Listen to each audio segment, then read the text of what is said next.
Hello everyone, first full week in June.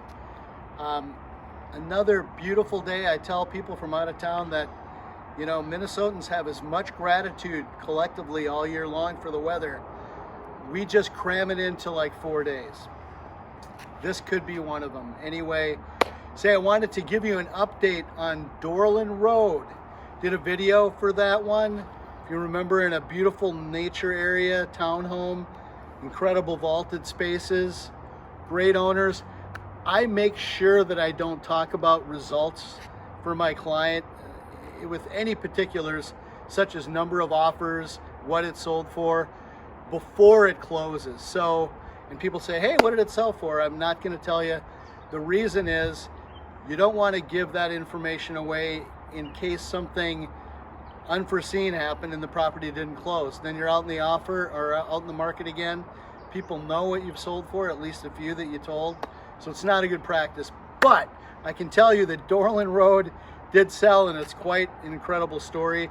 I want to give credit to someone that started working with me generously a long time ago. My first marketing person, Dana Meisner.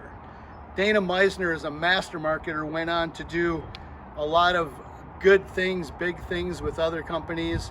We were both much younger then. I think we both had time for each other. She was incredible. She taught me something very important, and I use it every day, that on the list side, on identifying properties, it's my job to identify the meaningful differences that exceed the norm. People say, well, some properties have a lot of meaningful differences. Well, we're looking at the things that exceed the norm in that price range, and every house has them. Well, this house was incredible. I went into this neighborhood, and I can tell you sheepishly, I didn't really know about this little enclave of homes in South Maplewood.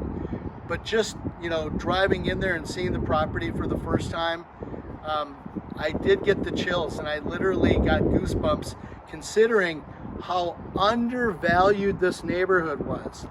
Now, this seller, Dan and Carol Kalaji, Carol had lived there for 20 years, and she knew how much she cherished it. She loved her neighbors. She was looking for a realtor that could explain the meaningful differences and why this property in this area is undervalued. And in a competitive situation against other realtors, interviewing up against them, she chose me. Well, we did all the things that we normally do and more. We did a video for that property, as you remember. And here's the story. The highest sale in that neighborhood was $230,000 historically. Now, we had a 2-bedroom, 1-bathroom to market. That one was a 3-bedroom, 2-bathroom property. So we really had a challenge ahead of us. So our stretch goal, absolute stretch goal, was 240.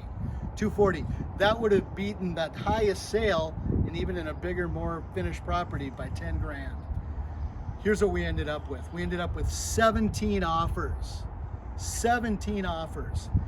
4 of them were over $250,000. We had one at $257, one at $259, one at $265, and the winner, $267,000 for this property. Look at the difference there.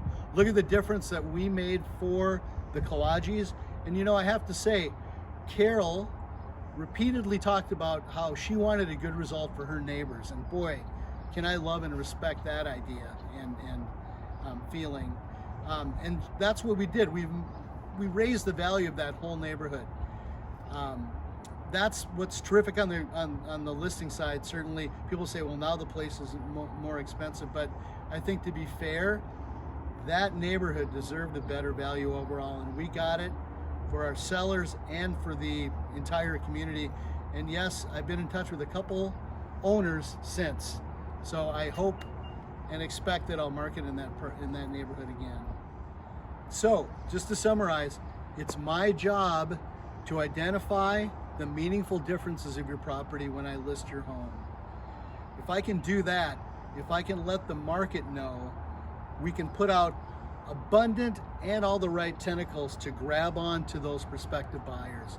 And that's what I promise to do for you when I list your home. Last week, we listed 2 homes, one on Glen Eagle, one on Lock Haven Drive, both in Woodbury. I'm happy to say both are under contract. Looking forward to successful closings there. Thanks for listening. We'll see you next time.